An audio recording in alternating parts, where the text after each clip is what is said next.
முத்துக்குமார் நிறைய அழகான கவிதைகளெல்லாம் எழுதியிருக்காங்க. அதிலிருந்து ஒரு கவிதை, அதனுடைய தலைப்பு தூர். வேப்பம்பூ மிதக்கும் எங்கள் வீட்டு கிணற்றில் தூர்வாரும் உற்சவம் வருடத்திற்கு ஒரு முறை விசேஷமாய் நடக்கும். ஆழ் நீருக்குள் அப்பா முங்க முங்க அதிசயங்கள் மேலே வரும். கொட்டாங்குச்சி, கோழி, கரண்டி, கட்டையோடு உள்விழுந்த துருப்பிடித்த ராட்டினம், வேலைக்காரி திருடியதாய் சந்தேகப்பட்ட வெள்ளி டம்ளர், சேற்றுக்குள் கிளறி எடுப்போம் நிறையவே. சேருடா சேருடா என அம்மா அதட்டுவாள். என்றாலும் சந்தோஷம் கலைக்க யாருக்கு மனம் வரும்? பகைவென்ற வீரனாய் தலைநீர் சொட்ட சொட்ட அப்பா மேல் வருவார்.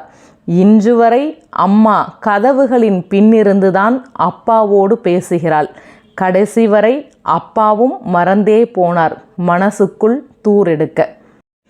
இன்றைய காலகட்டத்தில் நிறைய ஆண்கள் பெண்களுடைய முக்கியத்துவத்தை தெரிஞ்சு நடந்துக்கிட்டாலும் இன்னும் ஒரு சிலருடைய மனசில் அந்த பெண் அடிமைத்தனம் அப்படிங்கிறது ஒளிஞ்சிட்ருக்கு.